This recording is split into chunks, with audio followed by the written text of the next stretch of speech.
9th മാർക്കറ്റിന്റെ analysis പറയുകയാണെങ്കിൽ September 9th analysis പറയുകയാണെങ്കിൽ ഓൾറെഡി സെപ്റ്റംബർ 8 മാർക്കറ്റിലെ അനാലിസിസ് കഴിഞ്ഞായിരുന്നു. ഓക്കെ, അപ്പോൾ പ്രീവിയസ് ഡേ ലോയെ അൺക്ലിയർ ചെയ്യാത്ത ബൗൺസിങ് ലെവല്, അതുപോലെ തന്നെ സെൻസെക്സിലും അത് ക്ലിയർ ചെയ്യാത്ത ബൗൺസിങ് ലെവല്, പ്രീവിയസ് ഡേ ഹൈയെ ലോയെ ക്ലോസിംഗ് പ്രൈസ് റൗണ്ട് നമ്പർ അത് സെൻസെക്സിലും ബാങ്ക് നിഫ്റ്റിയിലും മാർക്ക് ചെയ്തു. പിന്നെ ബാങ്ക് നിഫ്റ്റി നോക്കുവാണെങ്കിൽ പ്രീവിയസ് ഡേ ഹൈയെ 54,500 എന്നുള്ള ലെവല് ക്ലോസിംഗ് പ്രൈസ്, പിന്നെ റൗണ്ട് നമ്പർ, അത് കൂടാതെ പ്രീവിയസ് ഡേ ലോയും മാർക്ക് ചെയ്തു. സോ ഇവിടെ എന്താ ആവശ്യത്തിന് നടന്നേക്കെന്ന് പറയുകയാണെങ്കിൽ, അതായത് സെപ്റ്റംബർ 8 നോക്കുവാണെങ്കിൽ മാർക്കറ്റ് എന്ത് ചെയ്തു, ക്ലോസിംഗ് പ്രൈസിൽ നിന്ന് സപ്പോർട്ട് എടുത്തിട്ട് മാർക്കറ്റ് എന്ത് ചെയ്തു, മുകളിലേക്ക് പോയി ഹയർ ഹൈ ക്രിയേറ്റ് ചെയ്ത് മാർക്കറ്റ് മുകളിലേക്ക് പോയി, ഹൈ കട്ട് ചെയ്ത് മുകളിലേക്ക് പോയി. അപ്പോൾ പ്രീവിയസ് ഡേയിൽ സപ്പോർട്ട് എടുത്തിട്ടാണ് മാർക്കറ്റ് മുകളിലേക്ക് പോയത്. ബാങ്ക് സെൻസെക്സും നിഫ്റ്റിയും നോക്കുവാണെങ്കിൽ അതുപോലെ തന്നെ ക്ലോസിംഗ് പ്രൈസിന്റെ അടുത്തുനിന്ന് മാർക്കറ്റ് സപ്പോർട്ട് ചെയ്തിട്ടാണ് മാർക്കറ്റ് ഹൈ ക്രിയേറ്റ് ചെയ്തിട്ട് മുകളിലേക്ക് പോയത്. ഇത് സെൻസസ് നോക്കുവാണെങ്കിൽ ചെറിയൊരു സെല്ലിങ് വന്നു, നിയർ ബൈ പ്രീവിയസ് ഡേയുടെ ക്ലോസിംഗ് പ്രൈസിൽ എന്ത് ചെയ്യുന്നു, സപ്പോർട്ട് എടുത്തിട്ട് അവിടെ നിന്നാണ് കറക്റ്റ് എക്സാക്ട് ലെവൽ ടച്ച് ചെയ്തില്ല, പക്ഷെ അതിന്റെ നിയർ ബൈ നിന്നാണ് മാർക്കറ്റ് റിവേഴ്സ് ആയി ഹൈ കട്ട് ചെയ്ത് മുകളിലേക്ക് പോകുന്നത്. സോ ബയേഴ്സിന്റെ behaviour, previous day behaviour perspective clear ആണ്. അപ്പം അതുകൂടാതെ ഇവിടെ ക്ലോസിങ്ങിനോടടുത്ത് മാർക്കറ്റിലെ സെല്ലേഴ്സിനെ ആക്ടിവേറ്റ് ചെയ്യിപ്പിച്ചിരുന്നു. 50% റീട്രേസ്മെന്റ് കൊടുക്കാതെ തന്നെ സെല്ലേഴ്സിനെ ആക്ടിവേറ്റ് ചെയ്യിപ്പിച്ചിരുന്നു. സോ ഇവിടെ ഈ ഒരു ലെവലിൽ സെല്ലേഴ്സ് അവൈലബിൾ ആണ്. പിന്നെ അത് കൂടാതെ ഈ ഒരു ക്ലിയർ ചെയ്യാത്ത ക്ലോസിംഗ് ബൗൺസിംഗ് ലെവലിന്റെ മുകളിൽ നിന്ന് ബയേഴ്സിനെ ആക്ടിവേറ്റ് ചെയ്യിച്ചിട്ടുണ്ട്. അതായത് ഇവിടെ ബയേഴ്സ് ആക്ടിവേറ്റഡ് ആണ്. ഓക്കെ, ക്ലോസിംഗ് പ്രൈസിന്റെ മുകളിൽ നിന്ന് ബയേഴ്സിനെ ആക്ടിവേറ്റ് ചെയ്തിട്ടുണ്ട്. ഈവൻ സെല്ലേഴ്സും അവൈലബിൾ ആണ്. ഓക്കെ, ഇവിടെ ബയേഴ്സും ആക്ടിവേറ്റഡ് ആയിട്ടുണ്ട്, സെല്ലേഴ്സും അവൈലബിൾ ആണ്. കറണ്ട് ഡേയിൽ ക്ലോസ് ചെയ്യുന്ന ടൈമിൽ, ഓക്കെ, ക്ലോസ് ചെയ്തിട്ട് ഓപ്പൺ ചെയ്യുന്ന ടൈമിൽ ഇവിടെ ആക്ടിവേറ്റഡ് ഉണ്ടായിരുന്ന സെല്ലേഴ്സിന്റെ സ്റ്റോപ്പ് ലോസ് മാർക്കറ്റ് ക്ലിയർ ചെയ്യും. അതെങ്ങനെയാണെന്ന് വെച്ചാൽ ഈ ഒരു കറണ്ട് ഡേ ഹൈ ബ്രേക്ക് ചെയ്യുമ്പോഴേക്കും മുകളിലെ സ്റ്റോപ്പ് ലോസോ കാര്യങ്ങളോ ഒന്നും തന്നെ കാണത്തില്ല. കാരണം ഇത്രയും വലിയ ഗ്യാപ്പും ഹൈ കട്ടിങ്ങും കണ്ടുകൊണ്ട് മാർക്കറ്റിൽ സെല്ലേഴ്സ് സ്റ്റോപ്പ് പൊസിഷൻ എക്സിറ്റ് ചെയ്യും, സെല്ലേഴ്സിന്റെ സ്റ്റോപ്പ് ലോസ് അവൈലബിൾ അല്ല. അപ്പോൾ ഓൾറെഡി ഇവിടെ നിഫ്റ്റിയിൽ ബയേഴ്സ് ആക്ടിവേറ്റഡ് ആണ്. അതുകൂടാതെ ഗ്യാപ്പ് ഓഫ് ഓപ്പണിങ്ങിലും ബയേഴ്സ് ആക്ടിവേറ്റഡ് ആണ്. അതുകൂടാതെ current date 9th day high cut ചെയ്യുന്ന കണ്ടുകൊണ്ട്, ഈ ഒരു ഹൈ കട്ട് ചെയ്യുന്ന കണ്ടുകൊണ്ട് വീണ്ടും ബയേഴ്സ് ആക്ടിവേറ്റഡ് ആണ്. അപ്പോൾ ബയേഴ്സിന്റെ മൾട്ടിപ്പിൾ സ്റ്റോപ്പ് ലോസ് ആയി. അതേ ടൈമിൽ തന്നെ, സിമിലർ ടൈമിൽ തന്നെ ഇവിടെയും ബയേഴ്സ് ആക്ടിവേറ്റഡ് ആണ്. ഇവിടെ ഓൾറെഡി 81,000 സെല് ചെയ്ത സെല്ലേഴ്സിന്റെ സ്റ്റോപ്പ് ലോസ് മാർക്കറ്റ് ക്ലിയർ ചെയ്തു. കാരണം ഇത്രയും വലിയ ഗ്യാപ്പ് ഓഫ് കൊണ്ടുകൊണ്ട് അവർ പൊസിഷൻ എക്സിറ്റ് ചെയ്യും. അതും കൂടാതെ ഗ്യാപ്പ് ഓഫ് ഓപ്പൺ കണ്ടുകൊണ്ട് ബയേഴ്സ് ആക്ടിവേറ്റ് ആകും. കൂടാതെ മൊമെന്റം കണ്ടുകൊണ്ട്, അതായത് ഈ 81,000 എന്നുള്ള ലെവലിൽ നിന്ന് ബൈയിങ് ആണ്ടോ, ഈ ഒരു ബൈയിങ്, അതായത് എക്സാക്ട് പറയുകയാണെങ്കിൽ ഈ ഒരു ബൈയിങ് മൊമെന്റം കാണും. ഈ ഒരു ലെവൽ ബ്രേക്ക് ചെയ്യുന്ന ഈ ഒരു ബൈയിങ് മൊമെന്റം കണ്ടുകൊണ്ട് ബയേഴ്സ് ആക്ടിവേറ്റ് ആവും. ഓൾറെഡി ബയേഴ്സ് അവൈലബിൾ ആണ് ബൗൺസിംഗ് ലെവലിൽ നിന്ന്. കൂടാതെ ഗ്യാപ്പ് ഓഫ് ഓപ്പണിംഗിലും ബയേഴ്സ് അവൈലബിൾ ആണ്. 81,000 നിന്ന് ഉള്ള റിവേഴ്സിനെ കൊണ്ടുകൊണ്ട് വീണ്ടും ബയേഴ്സ് ആക്ടിവേറ്റ് ആവും. സോ സെൻസസിലും മൾട്ടിപ്പിൾ ബയേഴ്സ് അവൈലബിൾ ആണ്. അതേ ടൈമിൽ തന്നെ, സിമിലർ ടൈമിൽ തന്നെ ബാങ്ക് നിഫ്റ്റി നോക്കുകയാണെങ്കിൽ ബാങ്ക് നിഫ്റ്റി ക്ലോസിംഗ് പ്രൈസിൽ നിന്ന് സപ്പോർട്ട് എടുത്തിട്ട് മുകളിൽ പോയി ഹൈ കട്ട് ചെയ്തിട്ടാണ് പ്രീവിയസ് ഡേയിൽ മൊമെന്റം തന്നിരിക്കുന്നത്. സോ അത് കഴിഞ്ഞിട്ട് മാർക്കറ്റിൽ ഹ്യൂജ് സെല്ലിംഗ് വന്നു, 54,000 നിയർ ബൈ സെല്ലിംഗ് വന്നു. സോ ഇവിടെ സെല്ലേഴ്സ് അവൈലബിൾ ആണ്.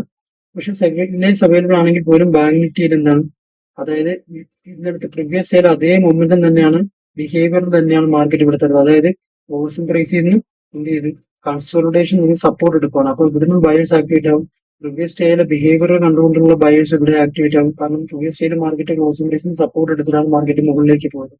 സോ ആ മൊമെന്റ് ഇന്നും തരുമെന്ന് വിചാരിച്ച് ബയേഴ്സ് ആക്ടിവേറ്റ് ആവും. അതുകൊണ്ട് ഇവിടുത്തെ സെല്ലേഴ്സ് എന്ത് ചെയ്യും, പൊസിഷൻ എക്സിറ്റ് ചെയ്യും. അവർ പാനിക്കായിട്ട് പൊസിഷൻ എക്സിറ്റ് ചെയ്യും. കാരണം ഈ ഒരു മൊമെന്റ് പ്രീവിയസ് ഡേയിൽ അതേ രീതിയിലുള്ള മൊമെന്റമാണ് ബാങ്ക് നിഫ്റ്റി തരുന്നത്. പ്രീവിയസ് ഡേയിൽ അതേ ബിഹേവിയർ ആണ് ബാങ്ക് നിഫ്റ്റി കാണിച്ചേക്കുന്നത്. സോ ക്ലോസിംഗ് പ്രൈസിൽ നിന്നുള്ള ഒരു കൺസോളിഡേഷൻ വിത്ത് സപ്പോർട്ട് കണ്ടുകൊണ്ട് ബയേഴ്സ് ആക്ടിവേറ്റ് ആവും. കൂടാതെ ഈ ഒരു 54,000 മുകളിൽ നിന്നാണ് മാർക്കറ്റ് റിവേഴ്സ് അയക്കുന്നത്. സോ അതിന്റെ മുകളിൽ തന്നെയാണ് നിയർ ബൈ ക്ലോസ് ചെയ്തിരിക്കുന്നത്. കൂടാതെ ഈ ഒരു പ്രീവിയസ് ഹൈ ബൗൺസിംഗ് ലെവലുണ്ട്, ഈ ഒരു ബൗൺസിംഗ് ലെവൽ ഈ ഒരു ബൗൺസിംഗ് ലെവലിന്റെ മുകളിൽ തന്നെയാണ് മാർക്കറ്റ് എന്ത് ചെയ്തിരിക്കുന്നത്, അതായത് ക്ലോസ് ചെയ്തിരിക്കുന്നത്. ഈ ഒരു ബൗൺസിംഗ് ലെവൽ ഒരു ബൗൺസിംഗ് ലെവലാണ്. ഈ ഒരു ബൗൺസിംഗ് ലെവലിന്റെ മുകളിൽ നിന്ന് തന്നെയാണ് മാർക്കറ്റ് ക്ലോസ് ചെയ്തിരിക്കുന്നത്. എന്നിട്ട് ക്ലോസ് ചെയ്ത് കൂടാതെ ക്ലോസിംഗ് പ്രൈസിൽ നിന്ന് മാർക്കറ്റ് എന്ത് ചെയ്ത് കൺസോളിഡേഷൻ സപ്പോർട്ട് എടുക്കാം. സോ നമുക്ക് എന്ത് ചെയ്യാം, ഇവിടെയും ബയേഴ്സ് ആക്ടിവേറ്റഡ് ആണ്. പ്രീവിയസ് ഡേയുടെ ബിഹേവിയറിന്റെ കണ്ടുകൊണ്ട് ബയേഴ്സ് ആക്ടിവേറ്റഡ് ആണ്. ഓൾറെഡി നിഫ്റ്റിയിലും സെൻസെക്സിലും ബയേഴ്സ് ആക്ടിവേറ്റഡ് ആണ്. കൂടാതെ ഈ ഒരു ലെവലിന്റെ മുകളിലും ബയേഴ്സ് ആക്ടിവേറ്റഡ് ആണ്. സോ മാർക്കറ്റിൽ മൾട്ടിപ്പിൾ സ്റ്റോപ്പ് ലോസ് അവൈലബിൾ ആയി. ഏകദേശം ഒരു ടൈം പറയുകയാണെങ്കിൽ ഈ ഒരു ക്യാൻഡിൽ, ഈ ഒരു എൻഗൾഫിംഗ് ക്യാൻഡിൽ നമുക്ക് ട്രേഡ് പ്ലേസ് ചെയ്യാം.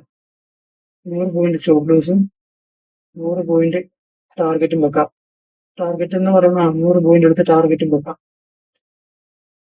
ഈ ഒരു ലോ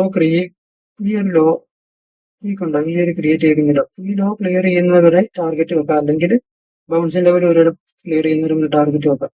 പക്ഷെ മാർക്കറ്റ് അവിടെ വന്നില്ല. മാർക്കറ്റ് അതിന്റെ മുമ്പ് തന്നെ മാർക്കറ്റ് കൺസോളിഡേറ്റ് ചെയ്ത് ക്ലോസ് ചെയ്തു. സോ ഏകദേശം ടൈം പറയുകയാണെങ്കിൽ 9:23. 9:23 നോക്കുവാണെങ്കിൽ കേട്ടോ, 9:23 കറക്റ്റ് നിഫ്റ്റിയിൽ നോക്കുവാണെങ്കിൽ അതേ ടൈമിൽ സെൻസസ് നോക്കാം. ഓക്കെ, 9:23 ടൈം എന്ന് പറയുന്നത് ഇതാണ്. ഏകദേശം ഈ ഒരു ക്യാൻഡിൽ കണ്ടോ, നിഫ്റ്റി കറക്റ്റ് ഹൈ ബ്രേക്ക് ചെയ്യും. ഇവിടെ സ്റ്റോപ്പ് ലോസോ കാര്യങ്ങളോ ഒന്നും തന്നെ ഇല്ല മുകളിലേക്ക് പോകാൻ. ഓൾറെഡി ഇവിടുന്നും ബയേഴ്സ് ആക്ടിവേറ്റ് ആവും. കൂടാതെ ഗ്യാപ്പ് ഓഫ് ഓപ്പണിംഗ് ചെയ്യുന്നുണ്ട് ബയേഴ്സ് ആക്ടിവേറ്റ് ആവും. പ്രീവിയസ് ഡേ ബൗൺസിംഗ് ലെവലിന്റെ മുകളിൽ buyers activate, multiple buyers market already activate ചെയ്തു. അത് കഴിഞ്ഞിട്ട് എന്ത് ചെയ്തു, ഫേക്ക് ഔട്ട് ക്യാൻഡിൽ ആവും, വേറെ ഷെൽഫിംഗ് ഫേക്ക് ഔട്ട് ക്യാൻഡിൽ ആവും. സോ ഇവിടെ എൻട്രി എടുക്കാം. അതേ ടൈമിൽ തന്നെ സെൻസസിലും പ്രോപ്പർ ആയിട്ടുള്ള എൻട്രി ഇവിടെ എടുക്കാം. ഈ ഒരു മൊമെന്റ് വന്നുകൊണ്ടാണ് ഈ ഒരു ഹൈ കട്ട് ചെയ്തിട്ടുണ്ട് മാർക്കറ്റ്. അല്ല, ഈ ഒരു ഹൈ വിത്ത് കൺഫർമേഷൻ, ഒരു wick confirmation market high cut ചെയ്തിട്ടുണ്ട്. ഇതിന്റെ സ്റ്റോപ്പ് ലോസോ കാര്യങ്ങളൊന്നും തന്നില്ല. കൂടാതെ 81,000 നിയർ ബൈ ആണ് മാർക്കറ്റ് ബൈങ് വന്നിരിക്കുന്നത്. സോ ഡബ്ല്യു പാറ്റേൺ അല്ലെ, ഈ ഒരു ഡബ്ല്യു പാറ്റേൺ അതൊന്നും ബയേഴ്സ് ആക്ടിവേറ്റ് ആവും. So multiple stop loss available ആവും. നമുക്ക് എന്ത് ചെയ്യാം, പൊസിഷൻ എടുക്കാം. ഫോർത്ത് ഇൻഡെക്സിലെ ഈ ഒരു ലെവലിൽ പൊസിഷൻ എടുക്കാം. നിഫ്റ്റിയില് 40 പോയിന്റ് സ്റ്റോപ്പ് ലോസും 40 പോയിന്റ് ടാർഗറ്റും 40 പോയിന്റ് സ്റ്റോപ്പ് ലോസും നോക്കാം. നിഫ്റ്റിയിൽ കണ്ടോ, നിഫ്റ്റിയിൽ 40 point target, 40 point stop ലോസും.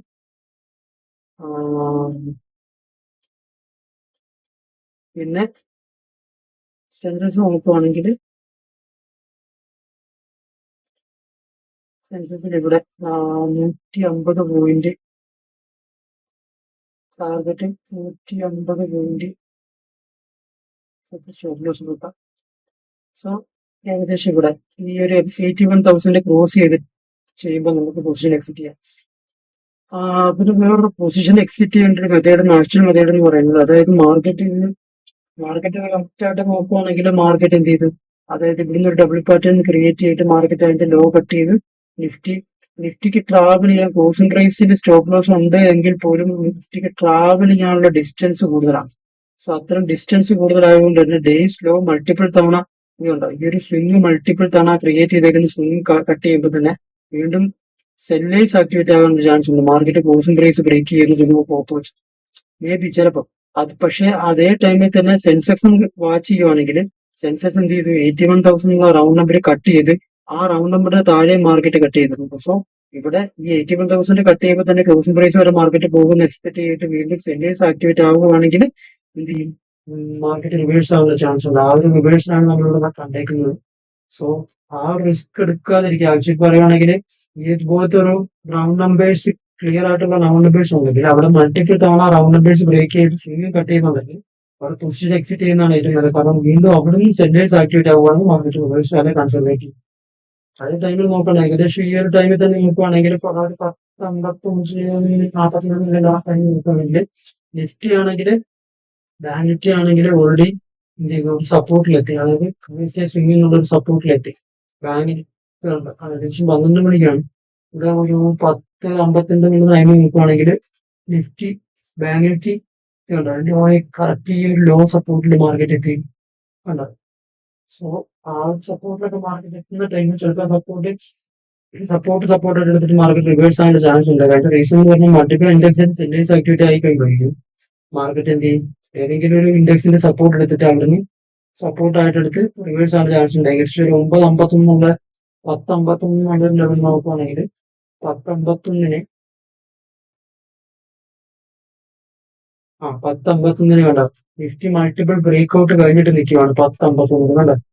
Census നോക്കുവാണെങ്കിൽ സെൻസസും അത് തന്നെ ഇതുണ്ട്, മൾട്ടിപ്പിൾ ബ്രേക്ക് ഔട്ട് കഴിഞ്ഞിട്ട് നിൽക്കുവാണ് കണ്ടോ. സോ ഇത് റിസ്ക് ആണ്. കറക്റ്റ് പൊസിഷൻ ആ ഒരു ടൈമില് മൾട്ടിപ്പിൾ ബ്രേക്ക് ഡൗൺ താഴത്തേക്ക് കണ്ടുകൊണ്ട് ഹോൾഡ് ചെയ്യാതെ പൊസിഷൻ എക്സിറ്റ് ചെയ്യുന്നതാണ് ഏറ്റവും ബെറ്റർ. കാരണം stop loss multiple stop loss വീണ്ടും താഴത്തേക്ക് ആയി കഴിഞ്ഞാൽ വീണ്ടും മാർക്കറ്റ് റിവേഴ്സ് ആയാലും കൺസോളിഡേറ്റ് ചെയ്യും. സോ ഇന്നത്തെ സിനാരിയോയുടെ പൊസിഷൻ നേരത്തെ തന്നെ എക്സിറ്റ് ചെയ്യുന്നതാണ് നല്ലത്. അപ്പം സ്റ്റോപ്പ് ലോസും ടാർഗറ്റും ക്ലിയർ ആണ്. അപ്പൊ ഇതാണ് സെപ്റ്റംബർ 9 അനാലിസിസ് എന്ന് പറയുന്നത്. വളരെ സിമ്പിൾ ആണ്. മാർക്കറ്റിൽ ബയേഴ്സിന്റെ സ്റ്റോപ്പ് ലോസ് അവൈലബിൾ ആയിരുന്നു, സെല്ലേഴ്സിന്റെ സ്റ്റോപ്പ് ലോസ് അവൈലബിൾ ആയിരുന്നു. പക്ഷേ ഈ ഇത്രയും ഡ്രാസ്റ്റിക്കലി സെല് ചെയ്ത സെല്ലേഴ്സിന്റെ സ്റ്റോപ്പ് ലോസ്, ഈ ഒരു ഡ്രാസ്റ്റിക്കലി ആക്ടിവേറ്റ് ചെയ്ത സെല്ലേഴ്സിന്റെ സ്റ്റോപ്പ് ലോസ് ഈ ഒരു ഹെവി ഗ്യാപ്പ് അപ്പ് കണ്ടുകൊണ്ട് അവർ എക്സിറ്റ് ചെയ്യും. അതുകൂടാതെ മൾട്ടിപ്പിൾ ബ്രേക്ക് ഡൗണും കണ്ടുകൊണ്ട് അവർ പൊസിഷൻ എക്സിറ്റ് ചെയ്യും. പിന്നെ ബാങ്ക് നിഫ്റ്റി നോക്കുവാണെങ്കിൽ ബാങ്ക് നിഫ്റ്റിയിലും സെല്ലേഴ്സ് ഉണ്ട്. പക്ഷെ എന്നിരുന്നാൽ പോലും ബാങ്ക് നിഫ്റ്റി പ്രീവിയസ് ഡേയിലെ ക്ലോസിംഗ് പ്രൈസിൽ നിന്നുള്ള സപ്പോർട്ട് കണ്ടുകൊണ്ട് ഈ സെല്ലേഴ്സ് എന്ത് ചെയ്യും, പൊസിഷൻ എക്സിറ്റ് ചെയ്യുക, അല്ലെങ്കിൽ അവർ പൊസിഷൻ ക്ലോസ് ചെയ്യും. അത്ര സ്ട്രോങ് ആയിട്ടുള്ള സെല്ലേഴ്സ് അവൈലബിൾ ഉണ്ട്. ബാക്കി രണ്ട് ഇൻഡെക്സിനും ബയേഴ്സും സ്ട്രോങ് ആയിട്ട് ബയേഴ്സും ആക്ടിവേറ്റ് ആയി കഴിയുമ്പോൾ ബാങ്ക് നിഫ്റ്റിയും ക്ലോസിംഗ് പ്രൈസും ബയേഴ്സിനും ആക്ടിവേറ്റ് ചെയ്യുമ്പോഴേക്കും മാർക്കറ്റ് റിവേഴ്സ്. സോ ഇതായിരുന്നു 9th മാർക്കറ്റിന്റെ അനാലിസിസ്. ഓക്കെ.